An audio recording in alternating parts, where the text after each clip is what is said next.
I left it a little while, and they said they weren't going no further with the investigations. From that, I started requesting exhibits back. We collected a number of exhibits during this time, and there's one exhibit what came back was in a box, no examination carried out, and it was smashed to pieces in an exhibit bag. And the exhibit bag had been cut open and resealed with an FST label in this bag. So I knew this had not been analysed. On that, I seen the evidence with my own two eyes of perpetrators on their hands and knees pleading for mercy, offering £15,000 to keep a baby when they'd raped Amy. She was in an abortion clinic in 2014 on the 30th of September. 30th of 2013, tell a lie, sorry.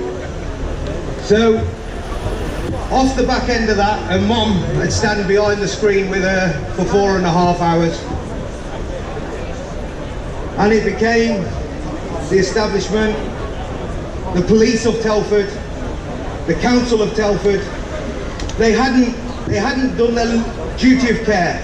They hadn't done their legal duty. And it became then lots of evidence I had already collated during this time. I sat through every police meeting, evidence went in the file.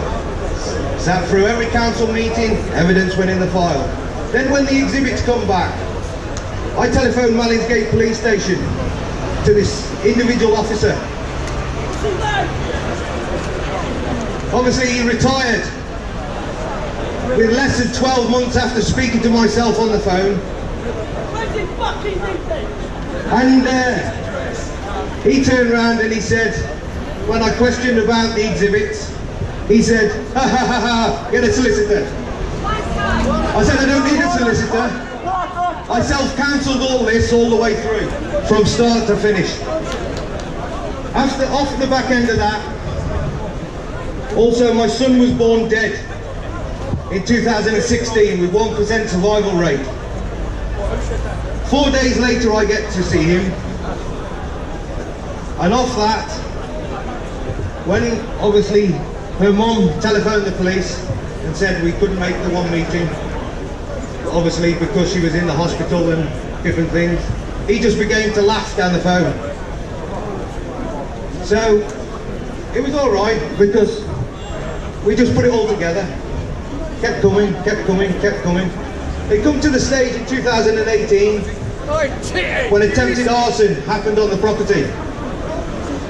If it wasn't for Amy's mom hearing them coming up the stones in the garden, the house would have been alight.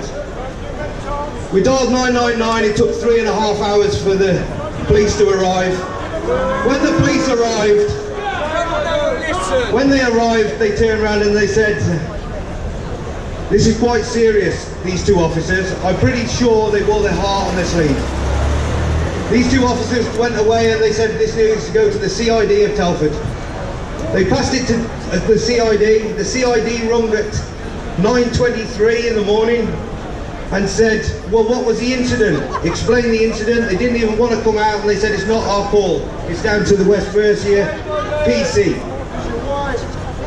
So, no problem. So when we come down now to the PC, got in contact with them again. They sent this different officer out, which was a local beat, Bobby of Donington in Telford. He come out and he said, I wouldn't put it down as attempted arson. I said, so what would you put down? All the twigs stacked up the windowsill?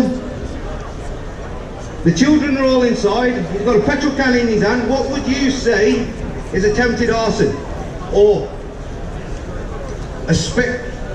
well, he attempted arson. That's it. If he hadn't been stopped, it would have been a light. That could have been another Lucy Lowe. The same happened in Lee Gomery in Telford, which then that's fatality. So the blood's on your hands. He turned around and he said to us, he said, I think it's a harassment order. Harassment. I said, harassment? I said, go back. I think you need to go and study the book again, the book of law, and tell me what attempted arson is and what an harassment is. I said harassment is when you start badgering people, you're in front of them, or you're banging on their door. I said that's harassment. I said attempted arson is stacking twigs up your window. It's not attempted arson. The police wanted to go away. He said I'll come back to you in a few days. 16 days later, he rings up and he goes, I can't go swinging at high branches to get anything done about this. All right, okay, no problem. So as it went on now, in January 2019, Superintendent from Worcester, the Major Crimes Investigation Unit, he turned around and he said to me, blah, blah, blah, in a letter, you can't retry somebody for rape, blah, blah, blah. Well, hang on. Goes on about double jeopardy. Well, the annex is rubbish because double jeopardy was demolished in 2012. So how can you tell me you cannot try somebody for rape?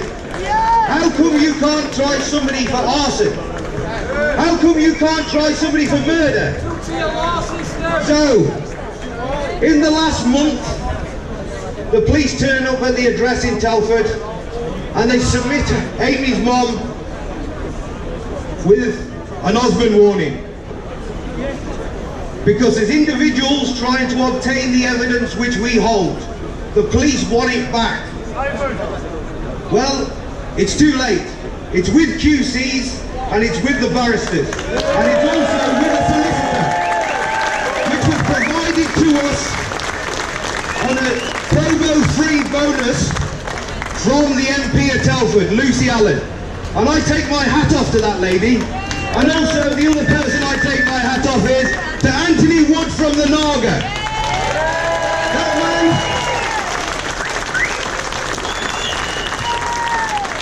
That man has sweated blood and tears for us to fight. And obviously he has seen the evidence, he has seen the documents, Danny's seen the documents, Danny's seen the evidence. We've got nothing to hide.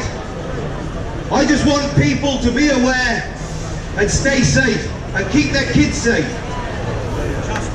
Justice. I'm not after the glamour, I'm not after the fame. All I want is justice. And one of the best justice systems in the world. But it seems like to me, it's a kangaroo justice system. And that's how I feel. And that's exactly how I see this here today. Exactly the same. It's no better than anybody else. We're all human. We all go to work. We all tell the truth. And the truth hurts.